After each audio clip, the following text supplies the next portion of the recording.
Done.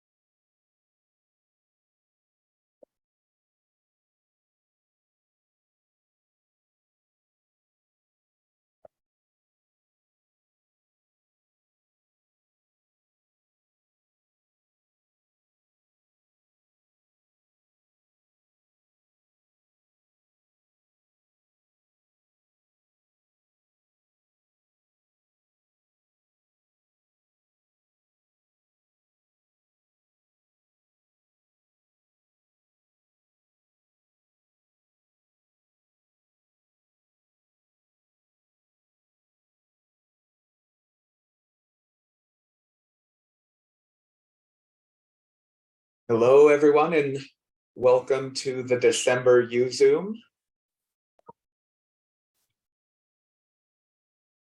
It is 4 o'clock, so we'll go ahead and get started.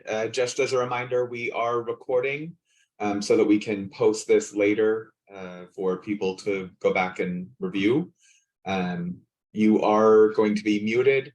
If you have any questions, you can use the chat feature to ask those questions while we're presenting. And then we will have some time at the end for question and answer where you can unmute and ask any questions that you have. With that, we can go ahead and get started, and I will hand it off to Dr. Dotson. Good afternoon, everyone. It is fantastic as always to see you. I am going to start with some safety updates. First, I want to talk a little bit about the safety locks project. I mentioned that previously. Thrilled to report that that is actually going to move forward now, and we'll start to see some action very soon on that. We are also in discussion to expand the original intent of the safety locks process. So at the time that this project was created, which was before my arrival at Yuba, it focused exclusively on classrooms. And we have had a discussion about the expansion of this project to include offices for where staff are located as well. We will have that discussion in the safety committee and have that discussion with the district so that we can try and take that next step to make sure that we are creating an environment that's as safe as possible for all of our employees and students. It's also the time of year that can be a little bit challenging. So I want to just remind everyone that you should be locking up your personal items on campus. If you work in a place where there are people moving in and out, please be sure to work with someone to identify a place to lock up your personal valuable items, especially this time of year, which we can sometimes see an increase. I'm not sharing this because there was an increase. It's just a good time for a good reminder for everyone.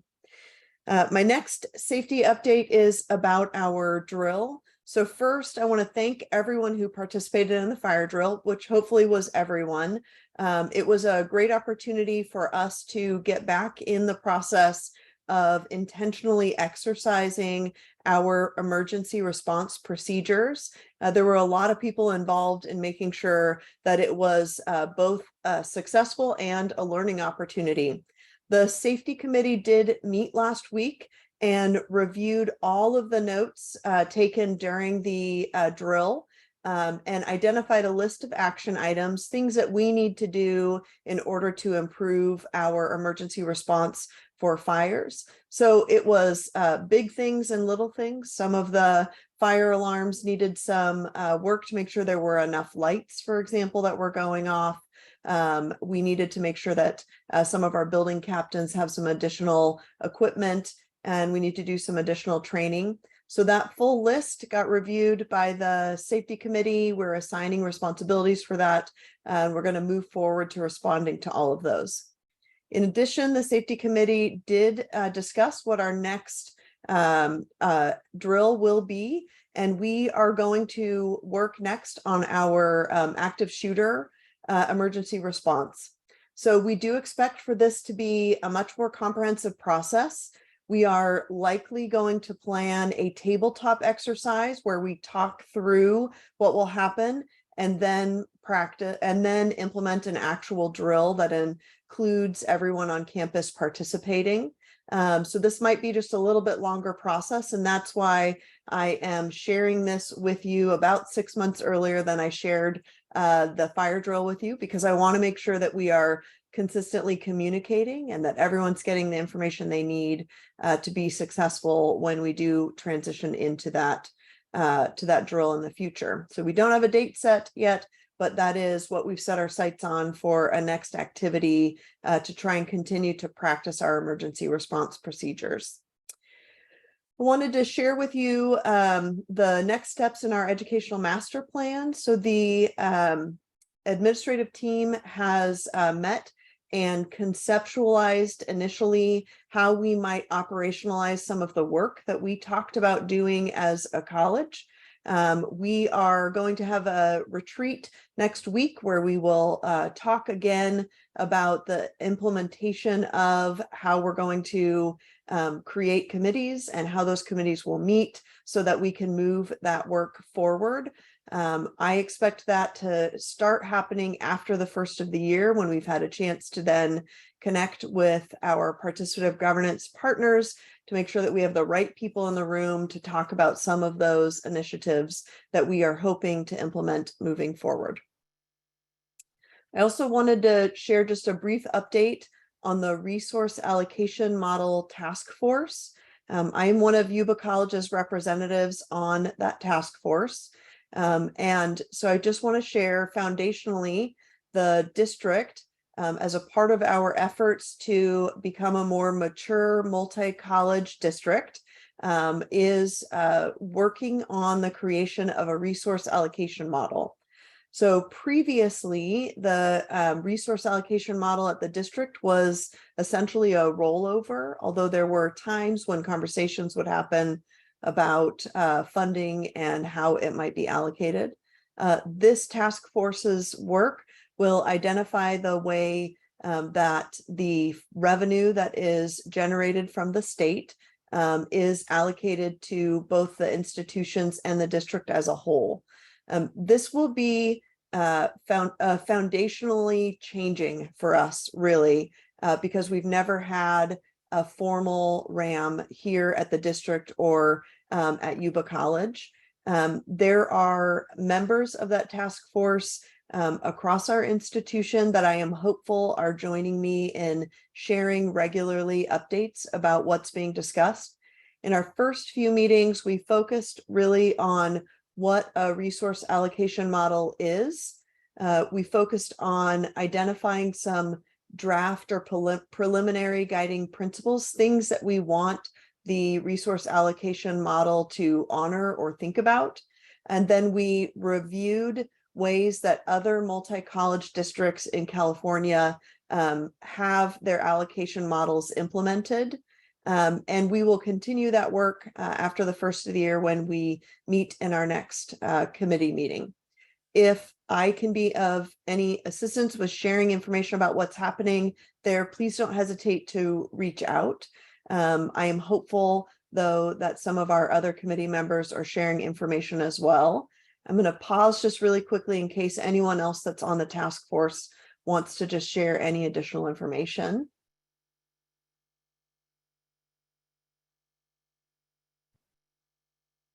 Okay, no problem.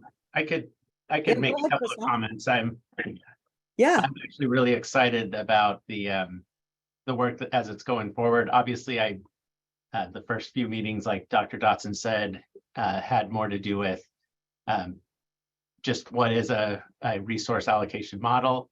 I think starting in the spring, we'll start to actually make some more significant decisions. And I plan to bring information and gather input from the Senate. And Christopher Myers is, I believe, also, I think he's representing the union. I'm not 100% sure, but you could definitely reach out to me as well. But I'm definitely very excited to see us finally looking at something that will be less of a micromanaged kind of a single college district model, to something that's more of a multi-college district model. I'm very positive and optimistic that this work is going to be very good. Thank you, Christoph. I really appreciate that feedback. It is why I'm trying to really emphasize this will really foundationally change how we do things. There are a lot of discussions about the potential of revenue essentially coming to the college, and then the college contributing, for example, to the shared college services that the district provides, and then supporting the district office as a whole. And so as we have a lot of those conversations, there certainly will be a need for us to continue to gather a lot of feedback. I also should mention that I think Christoph and I have been very vocal in the meetings, which has, I think, been really helpful to make sure that we are considering every aspect of what the RAM will and maybe will not be able to do, and how it will impact a lot of the other things that happen at our institution and in the district, because it certainly will impact things like planning as a whole. So thank you. I also wanted to mention to all of you that the district is going to be starting their facilities master planning process. And I think this is important for us as an institution because we have, for the last few years, been working very hard to change the way that our facilities look at both of our campuses, to make sure that as a part of trying to create an environment where everybody loves what they do, who they do it with, and where they do it. We've been trying to make a difference in our facilities in both campus locations. This district facilities master plan will certainly have an impact long-term on that as well. So if you are interested in that work or what that work looks like, I want to encourage you to make sure that you're paying attention to things like board agenda minutes and announcements from the district on what's happening with that. We are currently in the process of looking for who is going to be the contractor that will guide that process. So it's still a little bit of time before committees get created and that kind of effort happens. But I want to tell you early and often so that you, if you are very interested in that work, you can reach out to make sure that your voice is included in that process. With that, I just want to remind you that our next YuZoom will actually be in February 1st, 2023, because we will be on the winter break, and then our faculty will have an extended break. We will come back together as a whole college in January around Flex Week, and then the spring semester of course will start, and we will come back together for a YuZoom February 1st. If you have any agenda items or an interest in something that either you'd like to present or see, please don't hesitate to reach out to me. I sure appreciate it. With that, I'm going to introduce Meredith, who's going to give the Academic Senate update. Thank you, and thank you for letting me go first. So at the end, if you have questions, I won't be here. I've got a meeting with for my daughter's school. So if you have Senate specific questions, please feel free to email me directly. But I just wanted to highlight a few things that are happening in the Senate, and also plug for some people to volunteer to be on committees or work groups.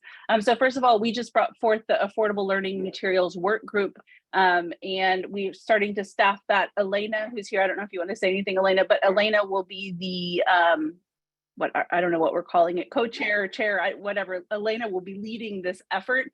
It's a new work group. There's anybody who's interested, I believe, can be on it. So if you have an interest in it, certainly reach out to me, to Melissa, to Elena, to anybody. Talwinder is also really involved in that. You can reach out to Talwinder. The Strategic Enrollment Management Work Group, this was approved by College Council and we're staffing it.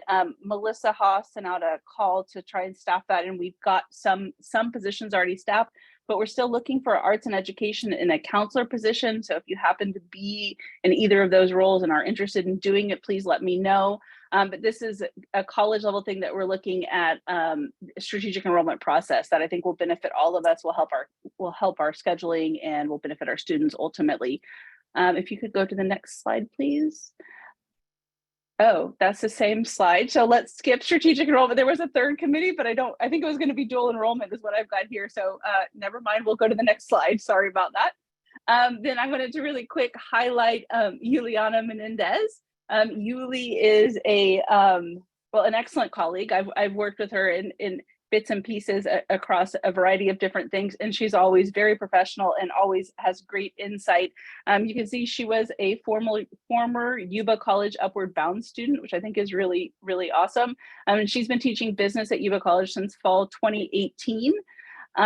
So you can see some recent accomplishments there that she's got. She's got a new Gen Biz course or co-developed that. She's working to develop a dual enrollment handbook, which I think was the committee that I was going to speak about. That one I think is pretty much fully staffed, but if you have an interest in dual enrollment, I think that group is, I think you can still attend those meetings even if you're not officially a member on it. And then also she was selected as a Stanford Epic Community College faculty fellow, and she's working on a project to globalize curriculum. And speaking of curriculum, I've heard wonderful things about her courses. And so I've heard that her online courses are really robust and great. And so I just wanted to say congratulations to Yuli, and I'm glad that you're one of my colleagues. And that is all I have. Oh, so Jeremy, I think Jeremy Brown is next, so I will hand it off to him. Thank you, Meredith. So I just have a couple of quick things from the Office of Instruction. Just wanted to let everyone know that the recruitment for the Director of Special Programs dual enrollment is underway. The position will close or have its first review at the beginning of January. I believe that Academic Senate has already requested participation on that search committee. So we will be looking to fill that one as quickly as possible after we get back from the holidays. If you know of anyone who might be interested in applying for that position, please share the posting information with them. The next thing is that we do have the final schedule online, separate from the full summer fall schedule. So thanks to Annabelle and team for getting that all posted, but there is a separate link. The URL is there. It is a PDF right now. We're looking to build it out, but both the final schedule for fall as well as the final schedule for spring are posted there, so you can find them easily. And then the summer fall schedule for 2023 is in development. Deans and directors are continuing to work with each of you, all of our instructional faculty, to finalize that schedule. And that should be completed within the next month, so that everything can be entered in early spring in January, so that we can roll all of that information out. With that information, I am going to hand it over to Christina Vanucci. Thank you, Jeremy. I have the spotlight this month, and for arts and education, we would like to highlight the ILP, or the Independent Living Program, which serves our current and former foster youth in the area. The program is currently run by Rochelle McCauley, and it's overseen by Karen Stannis. This year, we are serving about 23 students, and it's primarily done through monthly meetings. Next slide. Some of the things that the program does, it's a pretty wraparound intensive program for the students, but they have some core services. They work on employment. So everything related to getting them a job, the elevator speech, resumes, all sorts of stuff. Finances, how to manage their money, because ultimately their goal is for these students, these kids, to become as close to self-sufficient as possible when they are exited from the foster care system. The connection with Yuba College is that we offer them education. So helping them connect here, both and back at the K-12 for those of the students that are still in high school. And then we also offer daily living skills, things like mental health, yoga, art, CPR. Next slide, please. This is some pictures highlighting some of the things from the last meetings. They're held in the evening, which is why some of them are at night. but they got to go and explore CTE with the idea that not everyone is going to go to a four-year university. So, but they did look at the nursing and the police academies. They went to for the fire academy. And then locally, they went to the Plumbers and Pipe Fitters Union 228, which is just down in Marysville. This middle picture on the bottom middle, we had students that attended the Blueprint or Foster Youth Conference in Southern California. They actually received scholarships to the program, and it was their first time going on an airplane. They were really, really excited, and we were very proud of them for attending. So with that, I just want to say thank you to Rochelle and Karen for everything they do for our foster youth.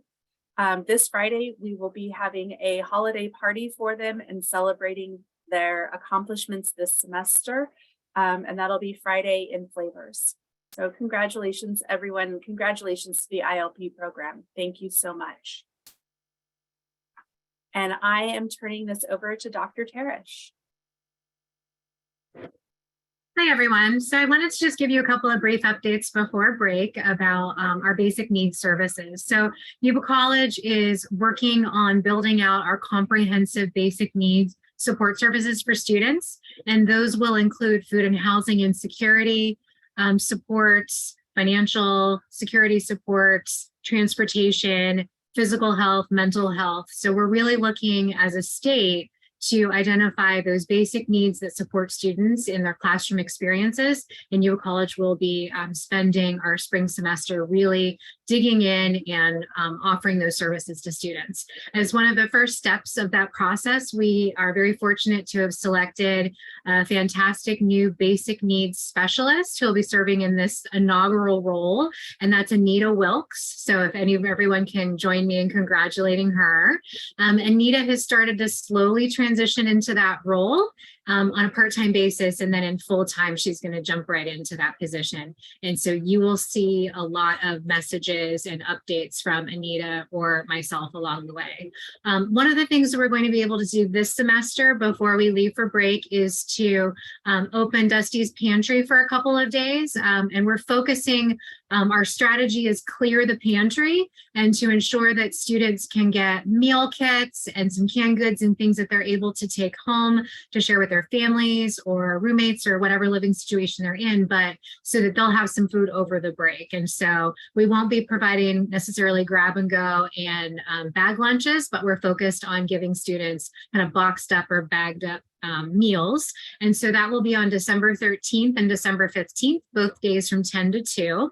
And then be on the lookout in early spring for our updates related to Dusty's Pantry's new operating hours that will be regular hours throughout the week, as well as all of our other updates related to physical health, mental health, and other student basic and security needs.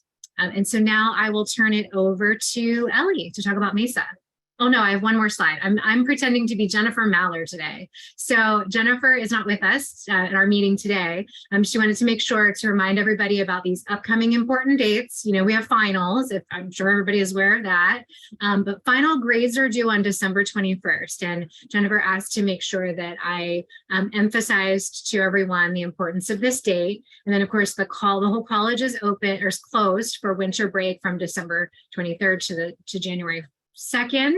And then we have some new and refreshed admissions and records updates websites for students. We have some frequently asked questions that the admissions and records team has been able to pull together. So please feel free to go there yourself or point students to the FAQ, as well as a number of how-to guides so that students can walk through things like self-service, applications, petitions, and they can utilize these guides to help them as they're finishing these services. So we encourage you to look at these yourself or to refer students to these websites. And now I'm going to turn this over to Ellie. Hey, so I just wanted to provide updates today and kind of share what we've done. So this semester I have some pictures here, what we've done. We went to Chico State and we got to tour the engineering department and got to be in there. We also got to go into natural sciences and some students went into the nursing classrooms and places. So we did that with Chico State. I also took some students to the UC Davis Pre-Health Conference. we took a couple of those students who want to go down the medical route, become nurses and doctors. And then we also did a Halloween social where I just wanted students to take a break. I had a couple tell me that they loved stepping away for 20 minutes. You can kind of see the costume. They wore costume. They did cookie decorating. They got to color and de-stress a little bit. And then today, actually, I worked with the College Success Center and we did a study jam. So students were there and we fed them pizza. They're still there right now. So it sounds like this is the most foot traffic we've had all semester. So that is exciting that we're getting the students in. They're studying, working together. So that was exciting. We're hoping to do it again. We're still accepting applications. Whoever it's STEM students that they want to transfer out to a 4-year. I'm also the Avenue B liaison with UC Davis, and I'm also helping out with Avenue M for those that want to go down the medical route. So they're still applying. Send them my way. I'm usually here. They can stop by. I'm right by the bookstore, or they can email me or go just YouTube Yuba College Mess and it pops up right away. I know I'm a little hard to find on the college website. So yeah, I just wanted to share the good stuff and hopefully more to come. So I just wanted to share. And next up is Marcy.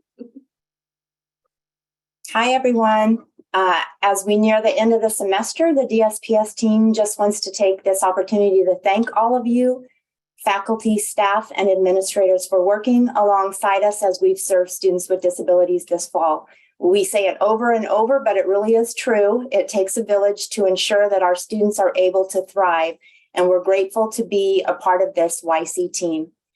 While we hope that you're all going to be able to get some well-deserved rest and relaxation over the break, we know that our faculty will probably be spending time gearing up for spring classes, and that means it's time for us to put in a plug for the importance of including a disability statement in your course syllabi.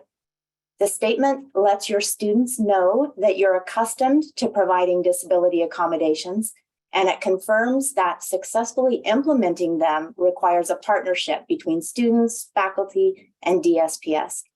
It makes meeting the needs of students with disabilities part of the normal process of setting up a framework of success for the semester, and it helps alleviate the anxiety that students may feel about how to bring their needs to your attention. It reminds students to contact the DSPS office if they haven't already to get their accommodations set up for the new semester. And it's also possible that new students aren't aware that there's a program on campus specifically dedicated to serving those with disabilities. So the information in your syllabus could drastically change a student's academic success. The link below provides an overview of this information and some sample statements. Following these recommendations will help us to reach our campus-wide OCR-driven goal of providing a standardized published procedure for students with disabilities to follow. We wish you all a happy holiday, and we now turn it over to David with the bookstore. Thank you.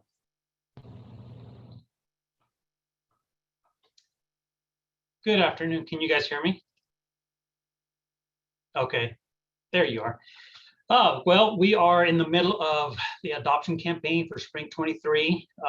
We are currently still waiting on 45% of our instructors here on campus to respond.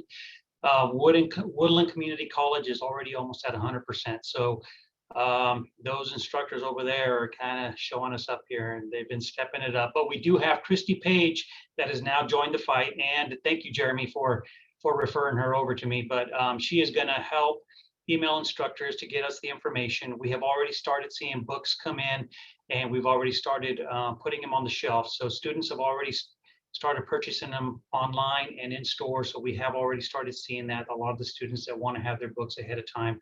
So it is very important that we do get that information ahead of time, because students want to prepare ahead of time. So we want to make sure that we are helping them prepare for their success. We do have some new stuff in the store. I put some pictures on here. We've got a lot of you have already came in, and thank you for your support and have started purchasing a lot of the new. We've got the new women's wear, as you can see on the left-hand slide, and on the right, a lot of the winter wear. So there is a lot of new items. And I know a lot of faculty has came in and they've requested new items come in, and it's always the same stuff. Well, the company has actually responded and they've sent a lot of new winter wear in. And there's a new sweatshirt. Actually, this one came in. This is the old one, and it was royal blue. It's now actually blue and gold. It's the actual school colors, and it's more of a vintage look, and it looks really cool. But if your office is as cold as mine, there's no better way to stay warm than with your Yuba College sweatshirt. Lily knows what I'm talking about because I see her wear it all the time. But come on in and see us. There's a lot of new stuff going on. We really appreciate the support that we're getting from everybody here, and just keep giving us that information. Thank you. That's all I have. Thank you, David. Okay, so we have some time for question and answer. If anyone has any questions, go ahead and unmute.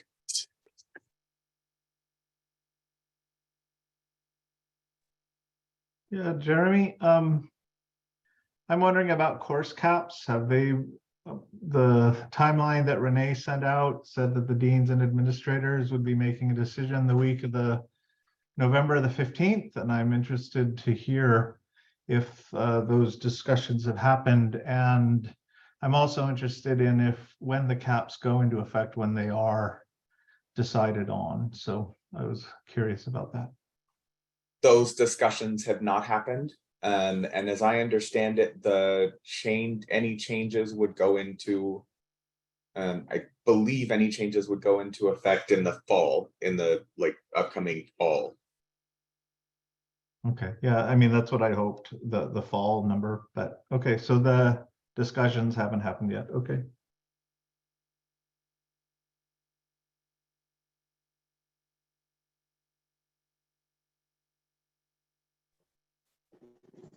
Hello, Jeremy. This is Dan Turner. Hi, Dan. Hey, I just want to let everybody know that this Friday at 9 to noon, we're going to be doing using our lasers and plasma table to make ornaments. So if anybody wants to swing by and make your own ornament, feel free. Just let me know, and I'll have things ready to go. Great.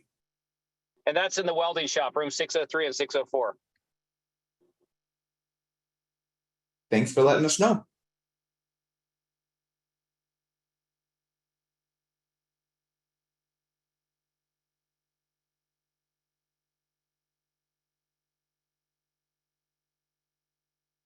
Well, we will be on for a few more minutes, so we'll be here to answer questions if anyone has anything else. Otherwise, if I don't see you, have a happy holidays. Enjoy the break and see you in the spring.